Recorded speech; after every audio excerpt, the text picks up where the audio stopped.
warahmatullahi wabarakatuh. Kami dari kelompok 5 akan mempresentasikan hasil kerja dari kelompok kami yang beranggotakan Atia Zayana NIM 044, Ikhwatul Hasanah NIM 059, Ayu Jihan Pratiwi NIM 062, Mailena Durotun Nafisa dengan NIM 063, Asti Ramayanti NIM 064, Intan Resvi NIM 088, Mahda Quratul Aini NIM 089. Baik, yang pertama kita perlu memahami apa itu ilmu lingkungan. Ilmu lingkungan itu sendiri merupakan ilmu yang mempelajari bagaimana alam itu bekerja, bagaimana lingkungan mempengaruhi kita, maupun bagaimana kita sebagai manusia mempengaruhi lingkungan kita. Dan ilmu ekologi menjadi dasar dari ilmu lingkungan. Ilmu lingkungan ini memahami interaksi antara manusia dengan lingkungannya sebagai langkah pertama untuk memahami masalah apa yang sedang terjadi pada lingkungan kita. Kemudian dilakukan pula pendekatan objektif untuk mengetahui tantangan dan juga masalah yang dihadapi oleh lingkungan. Ada pula berbagai bidang studi yang turut berkontribusi dalam studi ilmu lingkungan itu sendiri, seperti yang pertama yaitu ekologi yang menjadi dasar dari ilmu lingkungan itu sendiri. Kemudian ada ilmu bumi untuk mengetahui kerja alam dan juga mengetahui isi bumi sebagai tempat lingkungan kita. Kemudian juga ada kimia untuk mengetahui reaksi yang mungkin timbul dan dapat mempengaruhi lingkungan kita. Kemudian ada biologi, yaitu ilmu mengenai makhluk hidup yang berguna untuk memahami unsur dari lingkungan kita. Kemudian juga ada ekonomi, karena lingkungan itu merupakan sumber dari mata pencaharian juga. Kemudian ada ilmu politik, karena dalam lingkungan pasti terjadi interaksi sosial dan juga berbagai bidang studi yang lainnya. Oleh karena itu, ilmu lingkungan disebut sebagai bidang interdisipliner yang meminjam keahlian dan teknik dari berbagai latar belakang dan pengalaman. Lingkungan hidup. Menurut Undang-Undang Nomor 23 Tahun 1997, lingkungan hidup ialah kesatuan ruang dengan semua benda, daya, keadaan, dan makhluk hidup, termasuk manusia, dan perilakunya, yang mempengaruhi kelangsungan perkehidupan dan kesejahteraan manusia serta makhluk hidup lainnya. Mencakup semua makhluk hidup dan tidak hidup yang berinteraksi dengan organisme. Lingkungan termasuk manusia. Walaupun seringkali manusia lupa bahwa mereka adalah bagian dari lingkungan tersebut. Kita tidak bisa bertahan hidup tanpa lingkungan yang sehat. Oleh sebab itu, berinteraksi dengan lingkungan itu adalah hal yang penting. Slide yang selanjutnya, environmentalisme dan ilmu kehidupan. Environmentalisme ialah gerakan sosial yang didedikasikan untuk melindungi alam dari perubahan yang tidak diinginkan, yang disebabkan oleh tindakan manusia. Gerakan ini berusaha dengan segala cara, tanpa kekerasan, dimulai dari aksi jalanan, lobi politik, hingga pendidikan publik untuk melindungi kekayaan alam dan ekosistem. Jelaskan slide selanjutnya.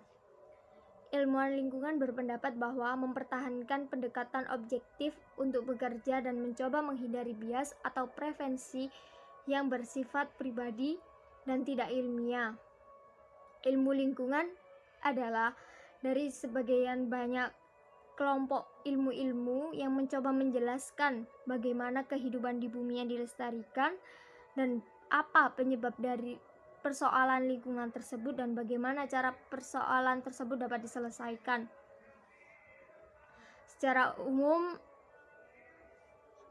ilmu lingkungan itu menjelaskan tentang bagaimana kondisi alam sekitar, terutama tentang tanah, air, udara, tumbuhan, binatang, sinar matahari, dan lainnya yang mengisi dalam dalam bumi ini atau sebagian dari planet bumi yang berada di daerah tertentu.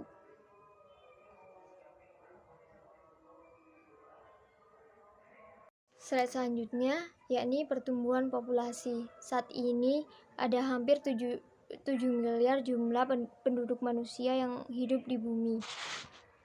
Peningkatan populasinya dalam beberapa ratus tahun terakhir dikaitkan dengan dua peristiwa.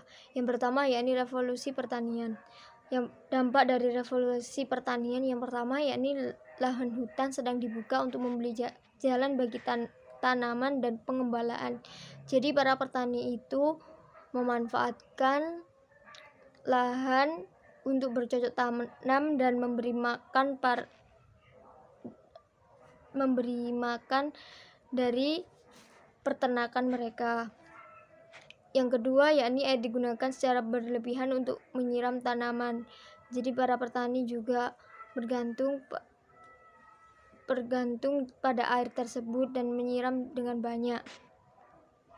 Yang ketiga yakni tanah terlalu banyak digunakan dan nutrisinya habis. Jadi mereka itu menggunakan secara terus-menerus tanpa memikirkan bagaimana caranya untuk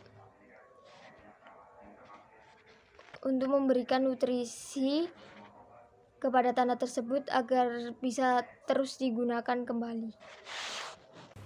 Revolusi pertanian.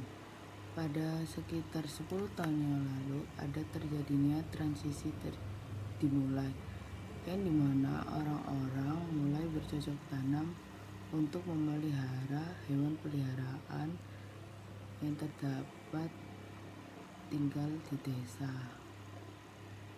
Hal tersebut membuatnya lebih mudah untuk memenuhi makanan dan dapat bertahan lebih lama.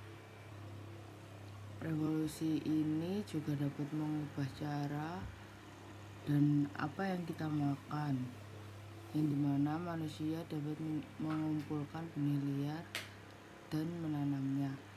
Benih yang menghasilkan panen terbaik akan ditanam kembali. Lalu adapun dampak manusia terhadap lingkungan jauh lebih besar, yaitu lahan pada hutan sedang dibuka untuk memberi jalan bagi tanaman dan pengembalaan. Lalu yang kedua, air digunakan secara berlebihan untuk menyiram tanaman. Yang ketiga, tanah terlalu banyak dikerjakan hingga menghasilkan nutrisi tersebut habis. Lalu kisah sungai Tigris dan Efrat. Lalu yang kedua yaitu polusi industri, yang dimana tenaga hewan dan juga manusia telah digantikan oleh mesin dan juga bahan bakar. Adapun teknologi yang maju telah meningkatkan dalam segala hal, yaitu kemajuan dalam obat-obatan, manufaktur, transportasi, komunikasi, dan lain sebagainya. Dan adapun para manusia mulai hidup lebih lama, hidup lebih baik, dan juga untuk mempertahankan kemajuan teknologi yang dimana akan terjadi terus-menerus meningkat dan akan lebih banyak sumber daya yang dimana dapat diekstraksi dari lingkungan. Revolusi industri. Sekitar 300 tahun yang lalu, revolusi industri dimulai. Terjadi pergeseran dari kehidupan pedesaan ke perkotaan. Bahan bakar yang dari mesin fosil menggantikan hewan dan manusia. Teknologi maju meningkatkan akses, mempertahankan kemajuan teknologi dan terus meningkatkannya. Selanjutnya adalah kontinum pembaruan. Dapat diperbarui, yaitu ada sinar matahari, angin, ombak, dan juga panas. Tidak dapat diperbarui yang pertama yakni minyak, 2 batu bara, 3 gas alam, 4 logam, dan yang kelima yakni bahan yang ditambang. Dibentuk selama berjuta-juta tahun, begitu mereka lenyap, maka mereka akan lenyap untuk selamanya. Nah, selanjutnya yakni harus didukung. Yang pertama yakni air tawar, yang kedua hasil hutan, yang ketiga tanaman pertanian, yang keempat tanah. Barang-barang ini bisa hilang jika tidak digunakan secara berkelanjutan, dan jika tidak diizinkan untuk diperbarui, maka akan hilang dan musnah. Manfaat unsur lingkungan bagi manusia. Yang pertama, ruang muka bumi sebagai tempat berpijak dan beraktivitas sehari-hari.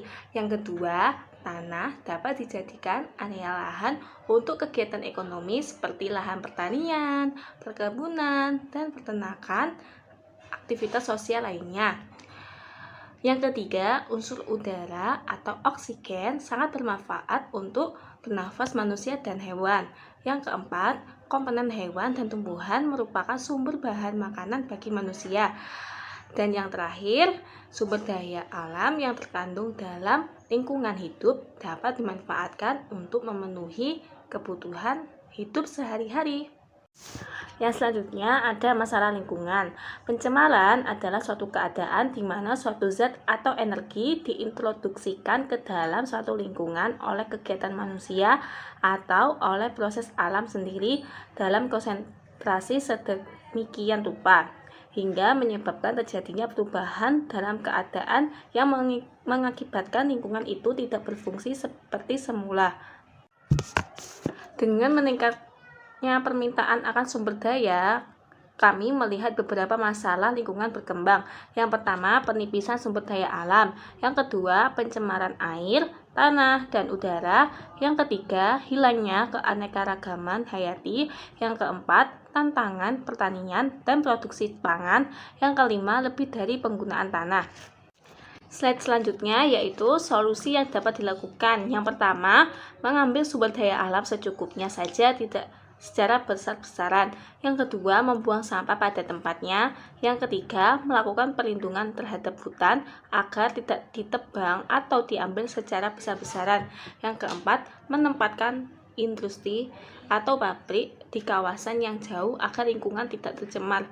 Yang kelima, gunakan sumber daya alam yang dapat diperbarui dan sumber daya yang tidak dapat diperbarui. Gunakan secukup kebutuhan saja.